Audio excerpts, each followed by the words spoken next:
Primoz, I don't know. I think you probably would have wanted more out there from that ride than 12th. I think you were 12th today. What do you think after all this? Yeah, I mean, it's no secret. I mean, whatever I do, I always want to win. That's for sure. That I'm disappointed, but on the other hand, it's like, some things are better suited for me, some a bit less. But I don't want to have really any of excuses. The thing is, yes, I really gave everything on the road today, from the start till the finish.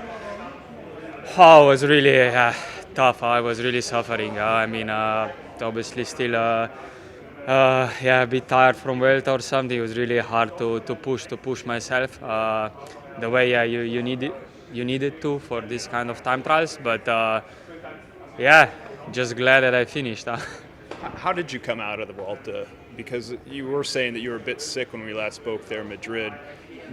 Were you able to get in the training you wanted in these last 2 weeks? Yeah, I mean, it's still hard to say or to give really honest, opinion or look at, at the whole thing, because was just really tough 3 weeks. I mean, we were racing really, really hard. Finish on the way, on the edge, everyone. Then it goes faster. 2 weeks, you take 1 week off. I mean, another week I tried to ride a bit, I tried to prepare, and I have to come here and bam, here I am going out. It was tough, but it's just now try to prepare myself for next Sunday. Does this tell us anything? Does it tell you anything between now and Sunday? We have 7 days, Primoz, and you have a solid teammate with Tadej as well. Yeah, I mean, I came here just to somehow keep a bit, the rhythm for the last part of the season, otherwise, is, how would you say it, in my age, quite hard then to keep it going, when I got home then normally it's pretty fast finished, everything, so if I, still do a couple of points in between, for the weekends, try to keep it going then till the Italy. But you're a killer in one-day races, though. I mean, this one is suited for you. If I'm like today, it doesn't really help me much, but obviously it's a completely different story than on Sunday. But first of all, just want to rest a bit and we see then day by day how it goes, and definitely try to prepare and looking to our team. Will be really nice to be part of it. Strong guys on the paper, because then we need to do it on the road on Sunday. Thanks. Cheers. Thanks. All right, Filippo, that was a storming ride. You passed Primoz there at the finish line, coming in provisional best, but didn't last long. What were the feelings when that you saw Remco cross the line? It's the same Olympics, the same of last year in the Olympics, in the world, so it's the same. I'm really happy for him because in the end he's a super champ and nothing to say. He's one of the best riders in the history in the last 10 years. So I'm happy for myself. 1 month ago I need to abandon the race because I don't feel well after the Olympics. The engine is completely destroyed. The battery is empty. So I needed do like a bet with myself or come back in the race. And I have just 2 options: to arrive here with motivation for the well, or we will see in the new season. But I try to fight with all my energy, with all myself. And I'm arrived just 6 seconds to the gold medal. What happened? Why were you dead coming into the World Championships, or ahead of the World Championships? What happened? Why were you dead? Why did you consider ending your season?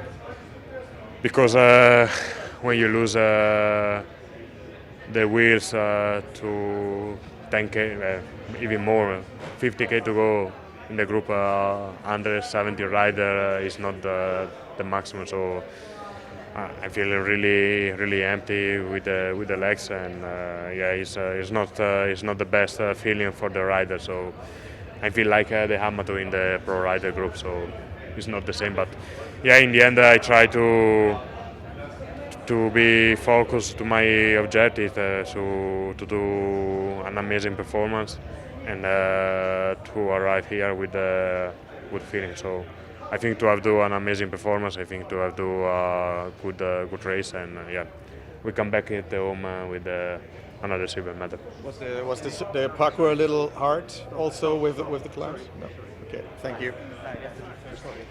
Magnus, pretty good ride for you today. They're provisional on the hot seat, on the hot podium there behind Asgreen. How did you pace it? How did it go for you?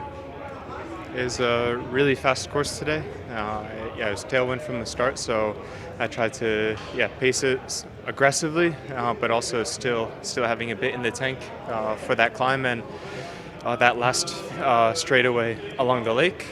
But okay, it wasn't the fastest time, and I don't know. I felt good, but I tried to find a rhythm, but it was a bit hard because it went from being just completely straight to really technical. But I think it felt better than in the recons, especially just with all the chaos with all the other people on the course. So that was a bit. I was pleasantly surprised for that. And it's the world, so on the day you have to have the best legs, and the fastest guy wins. Talk about the course a bit, because you don't often ride a long TT like this during the season, and then also the technicalities. Was that the descent? What part was specifically technical for you? Yeah, it was quite high speed. Like, we're going upwards of 80k an hour. Luckily here in Swiss they have really nice roads, and the road surface is really nice to race on.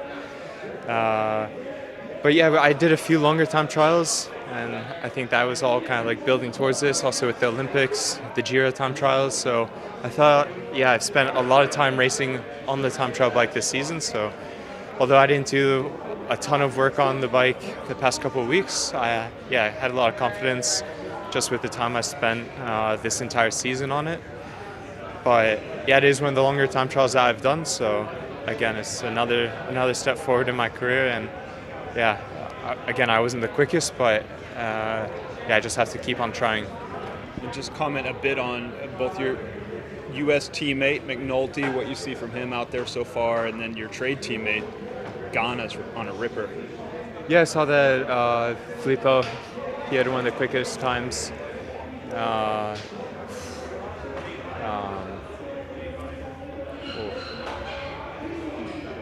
He had one of the quickest times until Remco came, and I think Remco was 8 or 9 seconds. So again, you can't be sleeping. You can't start off this time trial sleeping. You have to come out in charge and have courage. But again, it's just about who can hold on to it to the finish line. So sometimes you can see you blow up, or you can hold on and then you get to pull on the rainbow. U.S. has a good crew for Sunday's race with Jorgensen. Yeah, it's freaking awesome. I've had quite a lot of guys ask me, or just say how surprised they are. But to me, there's no surprise how strong we are. You just see the results we've had this season. It's really special. So I think this circuit's going to be really hard, but I'm really looking forward to it. How do you use that strength to take on what are arguably the best stars out there with Primoz and his teammate Tadej? Yeah, the Worlds is a bit of a lottery because you have guys on really strong teams, but you never know how they're going to work together. So we'll see if they truly ride as a team, or how they play it. Thanks. Magnus, you have different strengths, you think, for the road race? You and Matteo, and different things, you can play it in different ways or different tactics? Yeah, there's only so many guys that can follow someone like Pogačar, especially when he goes from such a ways, but also you have Remco. I think Primoz, at first he wasn't going to race it after the Tour, but then you see how well he was going in the Vuelta, so I think it'll be really interesting just to see how it ends up going. but yeah, it's going to be difficult. But yeah, we see. You guys close the national ride? Did you have a chat going or things like that? Have you talked a little bit in some way? Or? Yeah, like it's definitely like a funny dynamic racing as teammates because I've raced Brandon quite a bit this season, same with Matteo in the classics. So yeah, I would say we have a good relationship amongst us, especially compared to other nations like maybe Belgium or France, where maybe they're a bit more competitive within each other. I think we really see our strengths, and yeah, we can use that to our advantage.